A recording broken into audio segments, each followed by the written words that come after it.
Olá, alegria de estar aqui com você e de poder convidá-la para o lançamento do livro META-GEOMETRIA, que é uma coletânea de artigos de Helena Blavatsky sobre esse tema tão importante e tão profundo.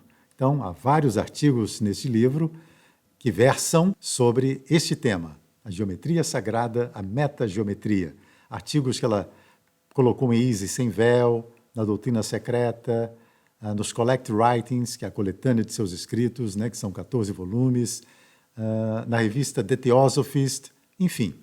Então, essa coletânea virou esse livro, Meta-Geometria, que foi lançado nos Estados Unidos pela Concord Grove Press, e nós pedimos autorização para publicá-lo aqui no Brasil através do projeto Pioneiros, que é um projeto mantido por um grupo de voluntários.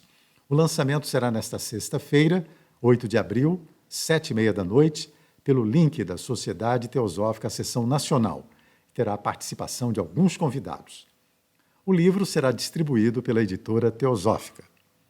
O prefácio para a edição brasileira foi escrito por Elton Hall e Maurice Bishop, que são membros da Loja Unida de Teosofistas dos Estados Unidos. E este prefácio será lido agora por Maurice Bishop, a quem agradecemos muito, assim como a todos aqueles que ajudaram na edição de mais esta obra. Vamos então ouvir o Maurice. Muito obrigado pela sua companhia e até o lançamento.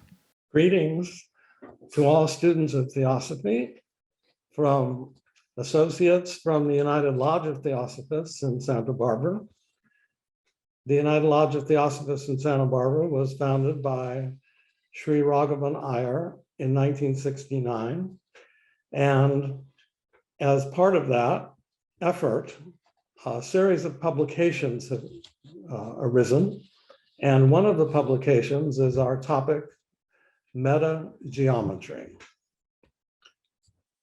Nature geometrizes universally in all her manifestations. H.P. Blavatsky, The Secret Doctrine, Volume 1, page 97.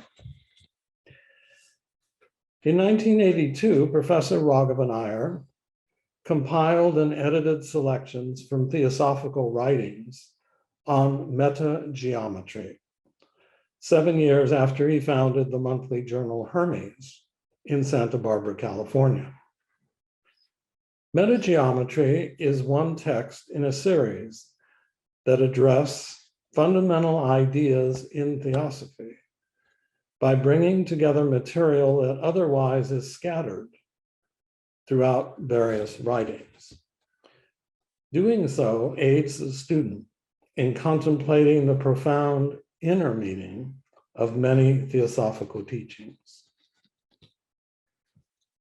Those who are acquainted with science, and especially quantum physics, know that physical nature, what we perceive as physically embodied beings, is highly mathematical and typically geometrical. Chemistry explores the electrochemical properties of obvious geometrical forms, such as crystals, as well as the deeper atomic structures of matter. Quantum physics has found that it is impossible to describe subatomic matter and activities without developing mathematical expressions and formulas of such sophistication that they are quite beyond the comprehension of most individuals.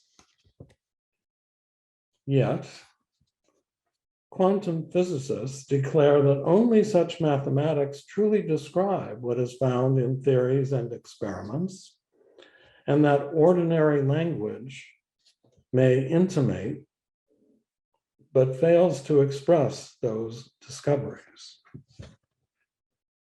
Since the end of the 20th and now in the 21st century, biology is rapidly developing similar insights, which again have to be expressed mathematically.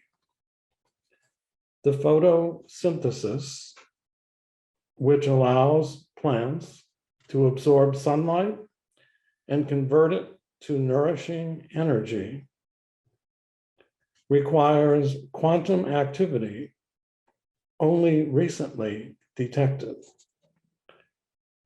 The geometry of both plant and animal forms has long been recognized, and the discovery of the double helix that forms the DNA of all living creatures reveals geometry at the most fundamental levels of life.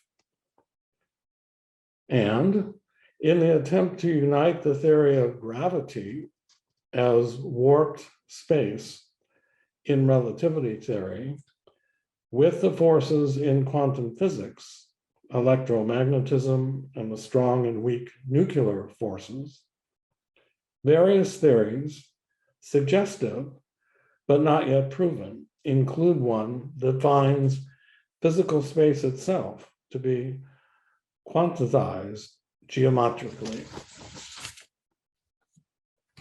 H.P. Blavatsky anticipated all of this in her writings, collected in the volume META-GEOMETRY. And she makes clear that the physical nature will not be fully understood until all the levels of manifestation are taken into account. The evolving cosmos is septenary, and so is the human being and all of nature. Without understanding the increasingly refined material principles and the spiritual principles behind them, even the physical world will remain a mystery. But such understanding does not come simply by exercise of the discursive intellect. Just as physicists know that one does not grasp physics by reading a book or two, but rather that one must undergo rigorous training in physics and increasingly in mathematics to grasp the concepts involved, we should not be surprised that a spiritual understanding of nature and the human being requires intense and continuous effort that involves thought, reflection, and meditation. Meta-geometry provides one avenue to this understanding. Meta-geometry is a difficult discipline. In an article, Transcendence and Transformation, Raghavan Iyer writes, metaphysics, when rendered metaphorically and by analogy with the axioms and the postulates of geometry, take on much more than a merely theoretical relationship to the simple points, lines, and constructions that are the basic elements of geometry. What at one level may appear to be geometrical relations between these elements are, at a metaphysical level, vital elements of the cosmos as a living geometry in repose. This is the deeper meaning of the systematic study of Euclid's elements, and it is a fundamental reality which constitutes the noumenal world. Numbers also interpenetrate the phenomenal world of objects and the complex relationships between them. Numbers, in all their possible combinations, give structure and order in an evolutionary universe to the totality of all that exists. So it is possible, through a highly precise and disciplined consideration of geometric ideas, in effect, the study of meta-geometry at a preliminary level, to move beyond geometry as generally understood towards a true Buddhic insight into the understanding shape of metaphysics. And this quotation is from the Gupta Vidya Volume 3, the paperback edition, Theosophy Trust Press, page 349.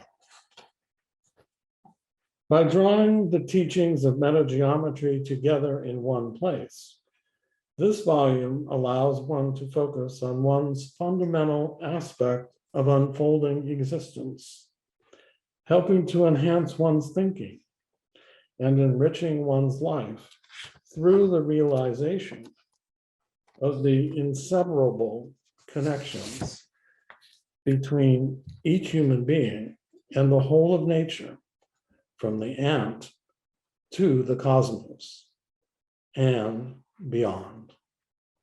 Quote, "He who gets there must have ceased to be a number and become all numbers. He must have forgotten the illusion of separation and accept only the truth of collective individuality." H.P. Blavatsky. Porque na vida a gente quer se conhecer pra